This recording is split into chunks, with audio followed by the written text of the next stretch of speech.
Hey guys, welcome back to my lifting series where I record every single set and rep that I possibly can of each of my workouts.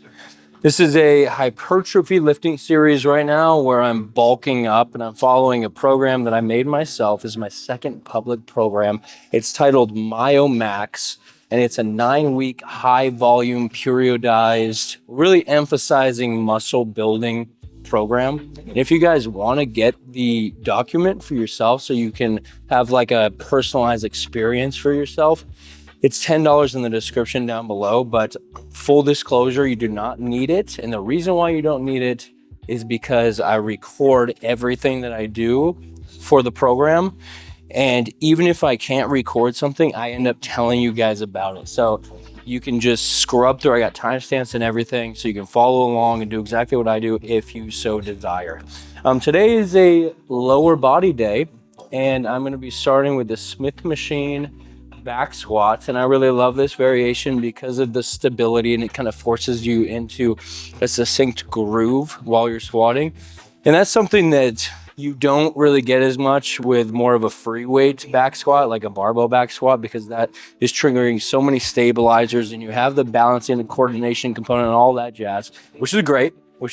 And I do believe that if people are getting right into squatting, that's like a very tried and true movement that they should be definitely focusing on for a while. But for my current goals, and hopefully your guys' goals as well, if you're watching this video, your goal is like maximum hypertrophy or muscle enlargement is what that means. So that's why I'm starting with this.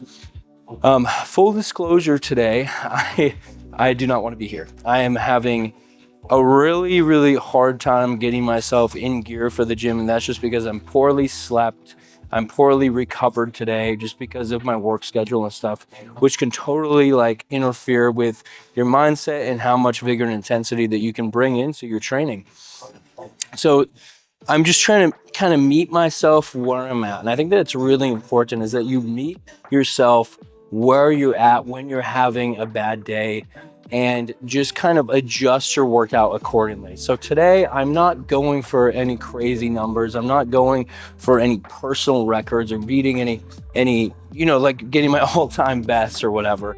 I'm just going to try and kind of match what I did. And if I don't, then that's okay because it is an off day, it's an under recovered day. So even if I don't get like 3 sets of 8 like I did last time for 225, that's okay. I'm just gonna try my best. And sometimes, your mindset is the only thing being inferior and your body is actually good to go and you just don't realize it. So hopefully that ends up being the case.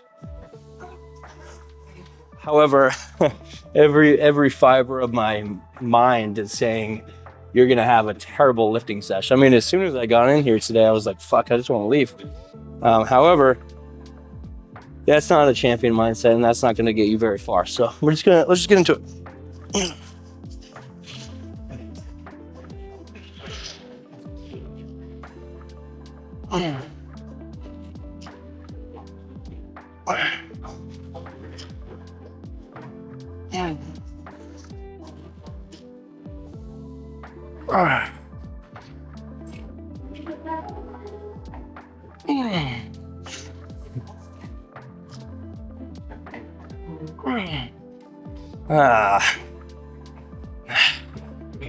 There's kind of two schools of thought there. There's the school of thought that, when you go into the gym, even if you're not feeling it, you should just power through and give it everything that you got, no matter what, because that's the only way to train. And there's a school of thought where it's like, meet you where you're at. And that's the one that I'm following for today. I feel like I only got 6 there, and I feel like maybe I could have cranked out an extra 2, but my body and mind just aren't ready. But sometimes changing it up is actually the best thing for you long term. If you just come in and with the mindset of I'm going to kick ass and you force yourself to do so, I feel like you're going to be running into some recovery issues later on. I think almost like the more like the pros and stuff, I think that they're almost listening to their bodies more than anything. And that's where, if you're following like a simple program like mine isn't super simple, but it is just a document. It doesn't have any like self-regulation tools or anything. So that's kind of up to you guys to self-regulate yourselves. If you're having an off day like me, what you got to do is not force yourself to go through with it, because then it's just going to accumulate in more and more unrecoverability or under-recoveredness over the course of the program, and it's going to accumulate, and eventually you're going to end up stepping into the waters of overtraining, and we do not want that whatsoever. We want overreaching, not overtraining. So by kind of self-regulating and not pushing yourself so hard, and maybe just taking not like strict, it doesn't have to be strictly a light day, but it could just be a day where, you know, you're not gonna hit failure for anything, but you're gonna get close to it.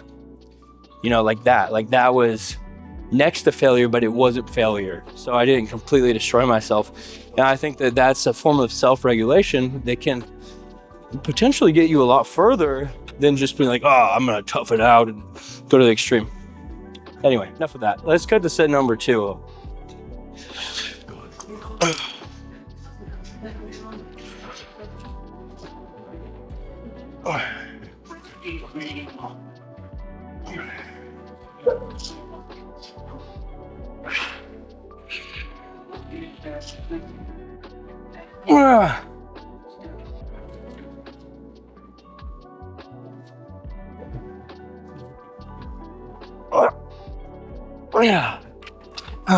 An underrated muscle building tool for me is the mind-muscle connection. And for whatever reason, like, I find it really difficult to narrow in on one particular muscle group while doing squats. It's probably because there's so many different muscle groups being used in such a heavy-duty compound lift, like any sort of back squat or front squat for that matter. However, I do think that by adjusting like how you're pushing with your limbs, you can preferentially target and kind of help increase that mind-muscle connection factor throughout the lift. So like when I'm going down, I can either kind of bring up my hips first, which will kind of use more hamstring and glutes, or I can try and keep my hips down and just push through my feet and through my knee joint, and then that'll use more quads. So just by kind of altering how I'm pushing the weight up, it can kind of help me key into that mind-muscle connection, and then I actually feel my quads more, and then I can start to think about using the quads more, and thus they'll be more engaged. That's just something that I was kind of thinking about when I was doing some reps on the last set, because I noticed that a couple of my reps were more like my butt would lead up and it felt a lot more in my glutes and stuff. And then, you know, other times I would really focus on just using quads. And just by doing that, I found that it made all the difference. All right, let's get the last set, shall we?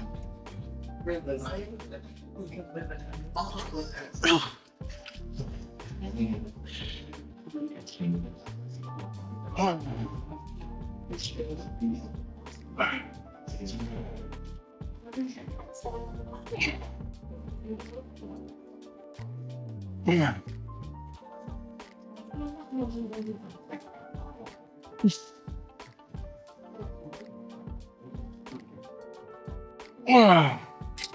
It's definitely harder when I try and enact a mind-muscle connection with my quads.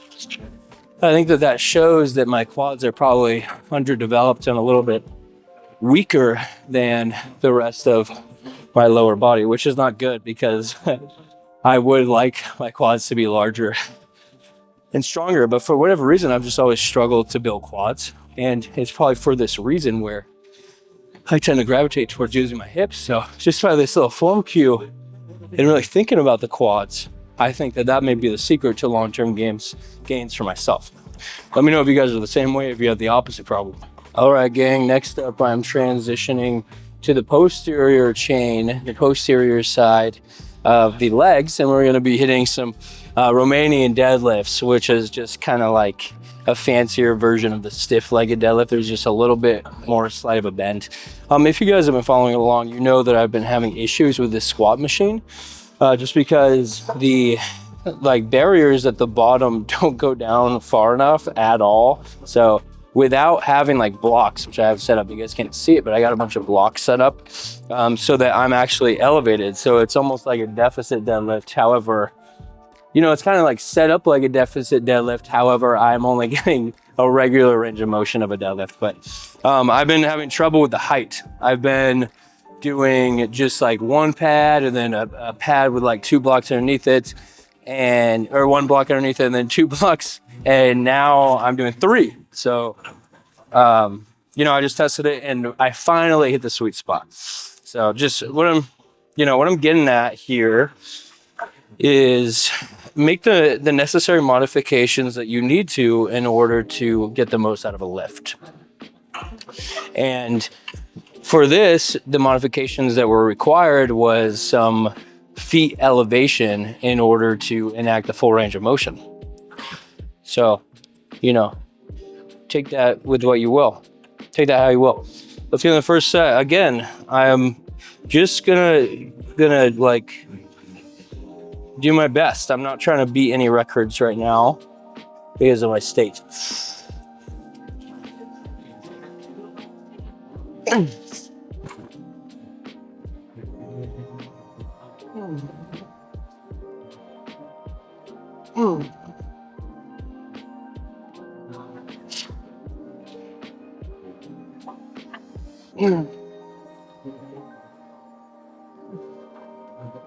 All right, I'm just kind of going for 6 reps here. If you caught the trend. You know, last week I got 8 for each, which is, you know, that's at my limit. So we're just going shy of that. And, you know, this kind of brings up the interesting topic of like, what is the most important factor? Actually, let me rephrase that. What is the most beneficial legal drug when it comes to recovery and gains as a whole? Bar none, it would be sleep. And it's a free drug that we all use every night. So the better you can optimize your sleep, the more you're gonna get out of each and every lifting session and everything that you put into the gym as a whole. For instance, if you're undersleeping like 6 hours or less, when you are bulking up, you are going to be gaining more fat and less muscle than what is ideal. And when you're cutting, you're going to be losing more muscle and less fat as a result. So it's going to be working against you versus if you're getting 7, 8, 9 or more hours, then the opposite is going to hold true. When you're bulking up, you're going to be gaining more muscle and less fat. When you are dieting down, you're going to be preserving more muscle and losing more fat. And it goes even beyond just body composition. If you are getting like inadequate or more sleep, then you're going to be making more progress in the gym. You're going to get stronger. You're going to feel better. You're going to be able to attack your workouts with more vigor and intensity and gusto and all that jazz. So, you know, let me just say this, there's more that goes into sleep than just like crashing in bed and staying in bed for a long time. There's so many different facets, you know. It's keeping a solid schedule from day to day. That's probably like one of the most important ones. If you go to bed at midnight every night and then you wake up at 8 or 9 a.m., and then you have a night where you don't go to bed until 4 or 5 in the morning and then you wake up around like 11 or 12 in the afternoon, even though you got like the same amount of sleep on paper, like 8 or 9 hours, you're going to feel so much worse. And in fact, that's the boat that I'm in. It's just going to throw you for a loop because your body isn't used to that. Our bodies are habitual machines, habitual organisms. So you got to play by your body's rules, unfortunately. All right, set 2.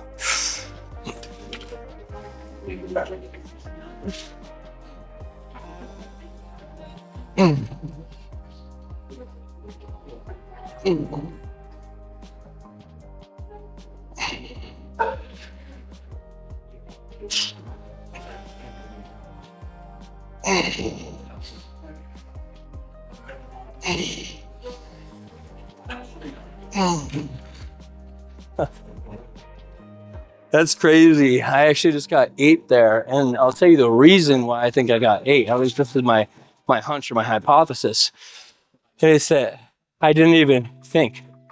I was just going, and I'm just focusing on the form of that mind-muscle connection, and just my like counting in my head was in the background instead of the forefront. It wasn't about hitting a certain amount of reps and getting it over with. It was about making sure that while I was doing the process, that I was doing it right. It's almost like how meditation and stuff, when you're meditating, you're not thinking about all the problems of your world, and you're not stressing. And that's like an indirect way that meditation reduces stress, is by just being present and not always focusing on it.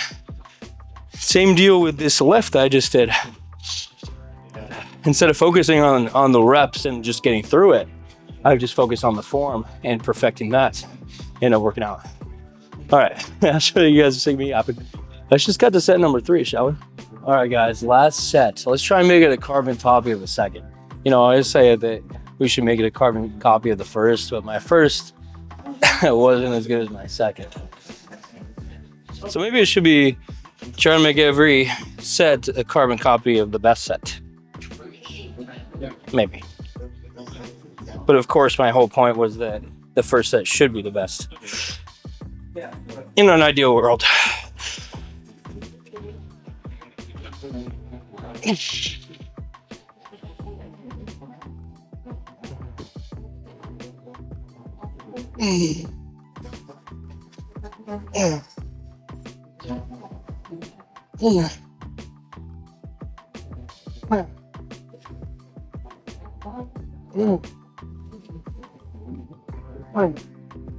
I don't feel like it was as good.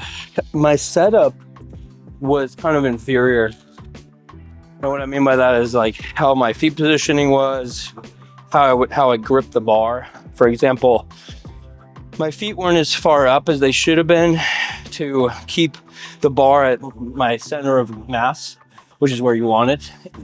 Alongside that, with this, I try and twist under and out to bring this little lock mechanism as far as possible so that it doesn't get caught on the rungs here. And I didn't twist it as much and yank it as much, and therefore it was being tempted to lock. So I kind of had to like kind of extend my wrists a little bit the whole time in order to keep it from locking in the middle of the set, which is like the worst issue you want when you are doing a Smith machine lift of any sort. So anyway, ideally I want to do a leg press next, but the one that I like is taken. So what we're going to do is we're just going to try and cut to the unilateral dumbbell hip thrust. Just because sometimes, what's the theme of today? The theme of today is make adjustments as needed and listen to your body. And I think this goes with that. So I would encourage you all to evaluate yourselves as lifters. Really look at where your detriments are, where your weaknesses are, and where your strengths are. Oh, do you feel like you're being closed-minded and ego lifting when you probably shouldn't? Just be real with yourself and really assess it. Maybe you find that you're pushing the weights a little bit too hard just because you want to like be able to brag to your friends like, oh, I did 225 on bench, but you're only going partially of the way, and you're counting that as a full rep. Be real with yourself and look at it, because I think that if you are real with yourself, you will notice weaknesses in your training. And then, you can actually set your ego aside and learn from those mistakes. Because after all, that's what lifting is all about. It's from learning and improving and becoming better, not only in the gym, but yourself as a human, At least that's the way I view it. I feel like lifting is one of those experiences where it's some true self-improvement. It's to become the best version of yourself. And, by evaluating your lifting, you're kind of evaluating how far you can go, and stuff like that. So for instance, if I'm really real with myself, I think that I don't take my sets all the way on leg days. And that's just something that comes up like to the forefront of my mind when I think about it. But I'm sure that I could dig way deeper, you know? Like, I don't always make the best choices outside the gym. Sometimes I stay up too late. I don't have a good nighttime routine.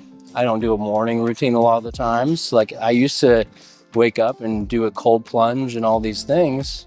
And I haven't been doing it recently. And, you know, that stuff would be good on paper for recovery. I know that for a fact. So, I don't know. I don't even know where that side tangent came from. Just something that I think is very real and that a lot of lifters need to hear. And a lot of lifters are very dogmatic and they're thinking, like, I'll receive comments like, oh, you only need the barbell back squat to grow, and that's all you ever need. And I just think that that's a very narrow-minded way of thinking because, you know, not everybody is the same. Not everybody achieves the same thing from you and that you do. And even taking that step further, how would you know that all you need is the barbell back squat if that's all you've ever done? Anyway, I'm going up 10 pounds on this from 70 to 80 because last time it's still feeling a little bit too light. I may just have to make a major jump one of these days and go up to like 100 pounds. Maybe. We'll see. But we'll see how 80 feels, of course. How was I doing it before? Oh, it's like this.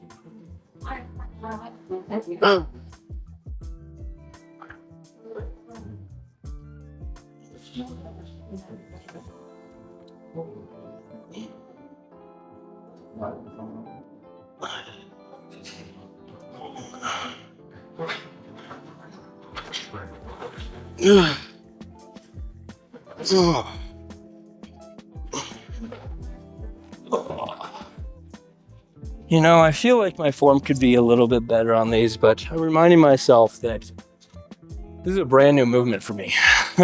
You know, at least it's new to this program, but in the grand scheme of things, it's a brand new movement because I didn't just start lifting yesterday. I've been lifting since I was like 14 or 15. I've been doing it for a very long time. And of course, you know,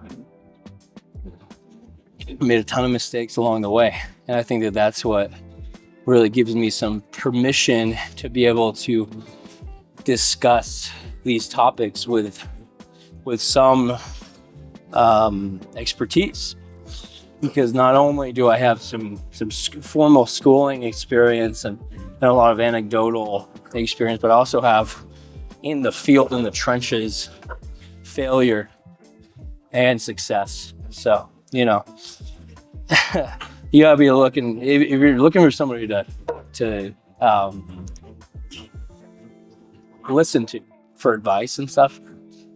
And I'm not just saying that I'm like the only source. There's a lot of people way smarter than me and way older and way more knowledgeable than me for sure in this field. However, I do think that when you are looking for somebody, really look for, do they have the in-field experience? Have they actually put themselves through the ringer? And on top of that, you want that formal training and you want that open-mindedness. It harkens back to what I was just talking about before this set. And you really want somebody that is real with themselves and learning to learn from their mistakes, or willing to learn from their mistakes. Okay, I think I'm ready to just get into set number 2. This is one of those exercises where I don't feel like I need that long to rest up, you know?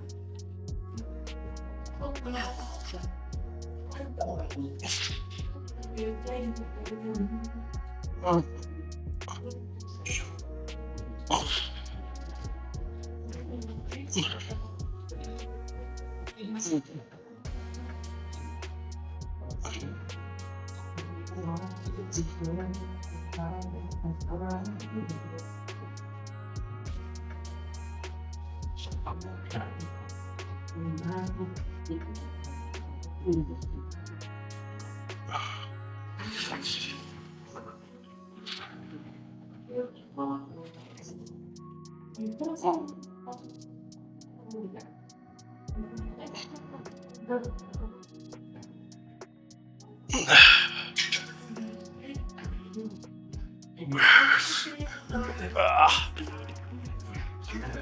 know, it's so freaking difficult to isolate. Of course, isolation is impossible in the human body, but differentiate between using one glute or the other. It's so difficult. It's way more difficult than any other body part because the glutes are just smack dab right next to each other. It's a lot easier with like a unilateral arm movement because they're on different limbs, you know. The glutes are too, but they're so close to each other that it's hard to separate it entirely. I mean, I don't really think that you can. Like, I even if I'm using like the right side more when I have the dumbbell over here, I still feel like I'm using the left to some degree. So it almost feels like one giant, like 20 rep set instead of two unilateral 10 rep sets.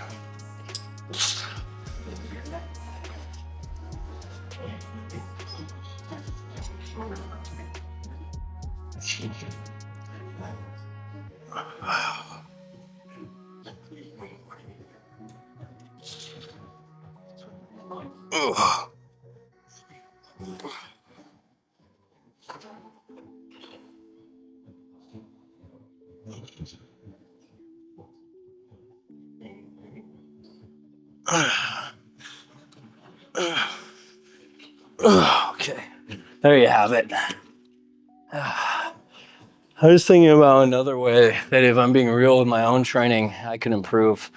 And I'm thinking my warm-up sets. I could definitely be doing more warm-up sets than I am right now. Right now I'm doing about like 3 warm-up sets, depending on the exercise. For like the bigger compound lifts in the very beginning of each workout, I do 3, sometimes 4, if I'm being patient enough with myself. But for like smaller muscle groups and or like a muscle group later on in a workout, I'll do 0 to 1, you know, and I honestly just think that, you know, the stronger you get, the more warm-up sets you should be doing. So like if I were like substantially stronger than I am now, for that first exercise, the Smith machine back squat, I should probably be doubling up on those warm-up sets, like, you know, 5 or 6 instead of like 3. Anyway, the most crucial and number one form error that I see on the leg press, and I'm so surprised that people are still making this form error, is when you lock out your knees completely under load. I think that is like the biggest mistake. Now, of course, if you're not doing very much weight, then you can probably get away with it. But as you get stronger, you really got to get out of that bad habit. So I recommend when you first start, just don't even initiate the habit to begin with, because it's hard to break a bad habit rather than never form it at all, right? So, you know, once you start getting stronger, you really don't want to be locking out your knees, because that's putting unnecessary strain off of the muscles and then onto the knee joint. And in the worst case scenario, it can cause hyperextension, which is where your knees are getting too far locked and actually bend in the opposite way. And that's a short stop to Snap City if I've ever seen one. So I just think it's a better idea to keep the force off of the knee joint by keeping a slight bend instead of a fully locked out position. And I know it's tempting to lock it out all the way, just because, you know, leg press can be hard, and you probably just want to lock it out just so you can have a little of a break, right? Because by locking it out, you're stacking your limbs and creating kind of like a you know, timeout, right? Because at that point, you're just holding it up without having to actually engage your muscles, because all the weight and force is going on to the knee joint. So you're not actually feeling it anymore. But it's not a good idea. Anyway, I'm sticking to the same weight again today. That's another theme of today's workout. We're trying to, you know, not quit. You know, I'm here. I made it here, and it was a battle to make it here. Especially on a leg day when you're having like a terrible off day and you gotta hit legs. That's when it's really hard. So I'm just gonna try and get as many as I can.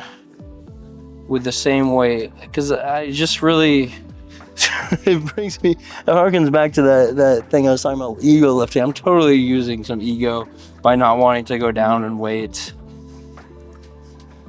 If I have another off day like this, I promise that I'll just go down in weight instead. If this just becomes a constant cycle.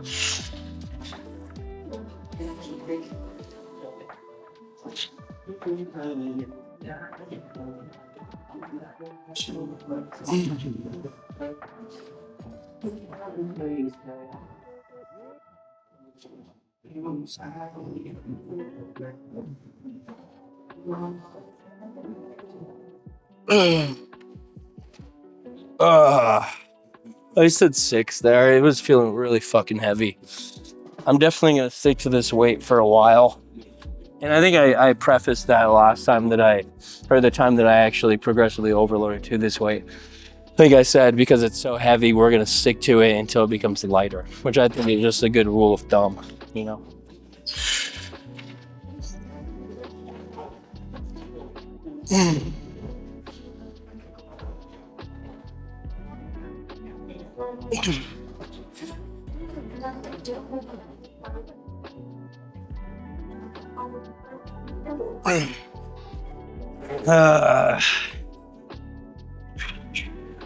I know it's something to critique my form and say, oh, you're doing it all wrong. You're not taking your shifts to failure, you're rushing through it, blah, blah, blah. Tell me with a straight face. Tell me with complete sincerity and don't lie. Tell me that you have never had an off day where you just couldn't put up the weight, and that you've never had bad form in your life and you're pitch perfect, blah, blah. I bet you can't tell me that. Everybody has off days. Everybody has days where they can't go as hard and stuff. The important thing is to push to the limits that you are capable of on that specific day. The important thing is to meet yourself where you're at and do the most that you can with how your body is in that given time point and space and time. You know what I mean? Not every day can you be the most jacked and strongest version of yourself. I think that what's really important is that you just give it your all no matter where you're at. I think that's the most important piece of the puzzle. And you know, that's what I'm doing. That's what I'm doing. I'm just enacting the most that I can today, because what's the alternative? Not going at all and waiting for that perfect day? If you're waiting for that perfect day all the time, you're going to be leaving a lot of gains on the table or out there in the nether, because, you know, I'm not saying it's more often than not, but, you know, a lot of the times these imperfect days are going to come about. And if you're skipping them, that your frequency isn't going to be high enough. Your volume is not going to be high enough. The only thing that's going to be high enough is your intensity. But intensity is only one piece of the puzzle. There's so many different components that go into training and recomping or getting the body composition that you really want.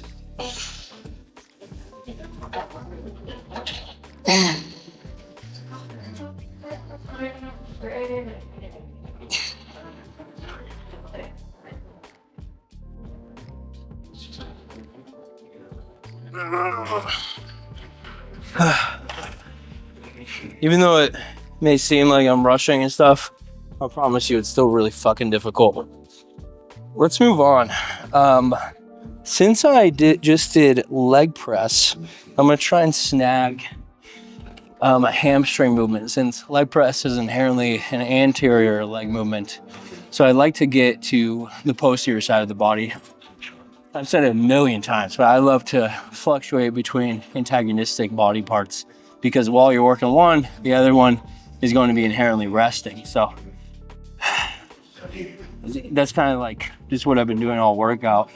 So, you know, we're gonna go to some hamstring curls, and then after that, we'll finish off with some leg extensions.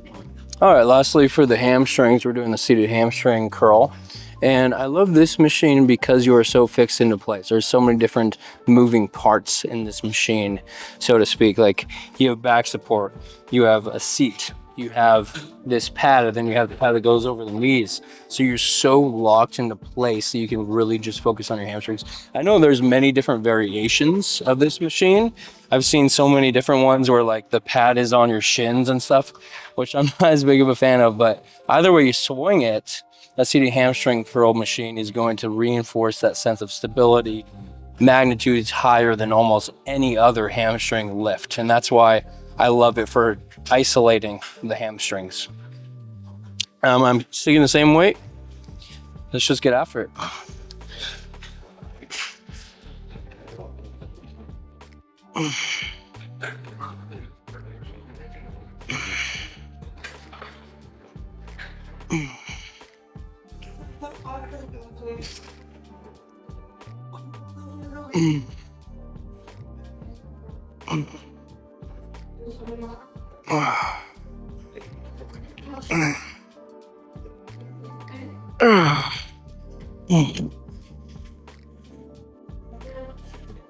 Okay, and then with this I do a drop set. At least for this program I do.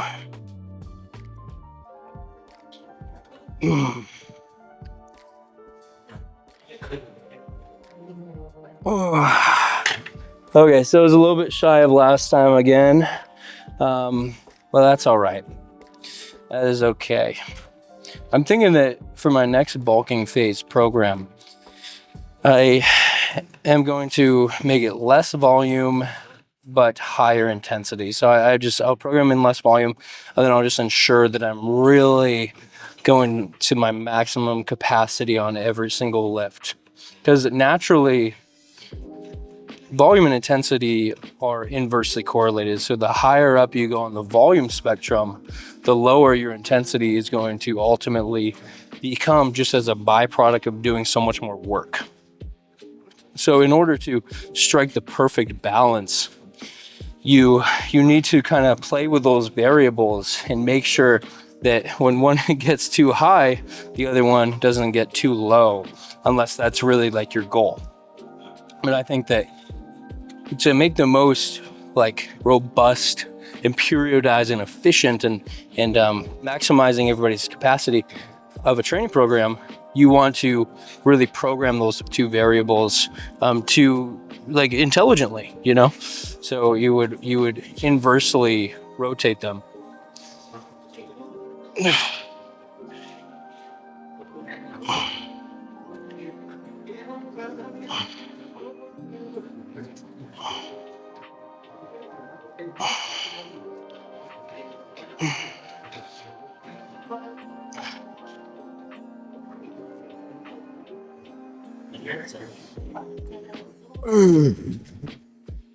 And that's something that this program does, but not as efficiently as I'd like. Like I increase volume over time, but then intensity is just kind of left to the wayside, and it just kind of is just do as much intensity as you can, which, you know, hypertrophy is a bodily response instead of like a training variable that you're trying to hit. So it works. It's just that a deload is required at the end.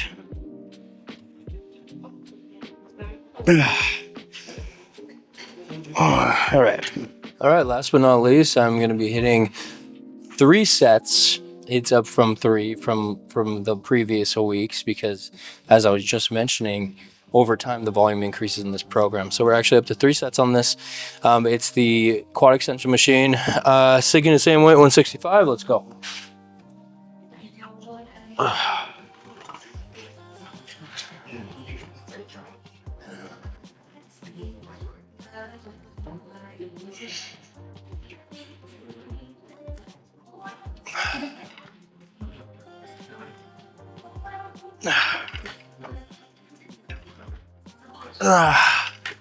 Whew.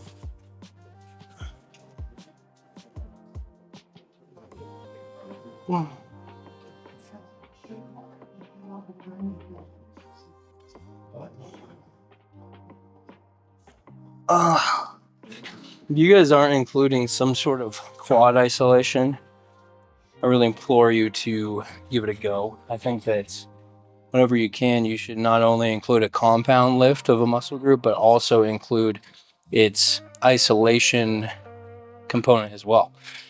I just think that, you know, every muscle deserves to be robustly approached. And if you're just doing isolations all day long or just doing compound lifts, I don't think you're getting the two sides of the coin, you know, the full picture of the full story. So I just think that adding a little bit of both is probably the best way to go. And I take it a step further. I like to have more of a free weight compound lift, then more of a controlled compound lift, and then the isolation work. So for instance, I would do like a Smith machine incline press, so then like a flat machine press, and then a cable fly to finish it off.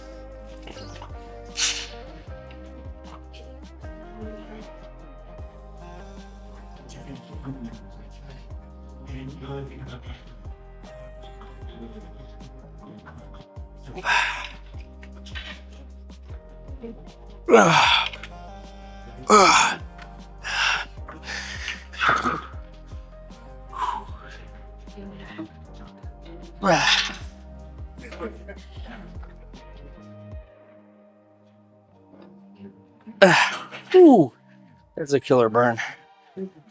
All right, guys, I'm gonna make the executive decision to just end it here.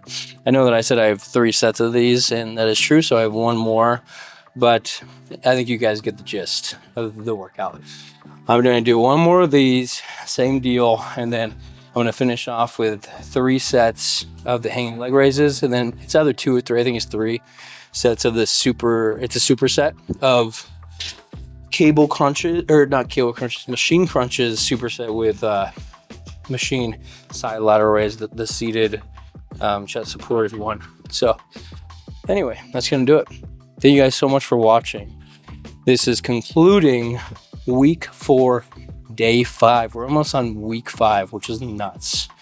And yeah, it's getting harder, but I'm definitely seeing progress. I'm definitely making gains, not only in the realm of, you know, increasing strength and mental resilience and work capacity, but also in the realm of like actual noticeable, seeable progress and gains. So anyway, see you guys tomorrow for week 4, day 6.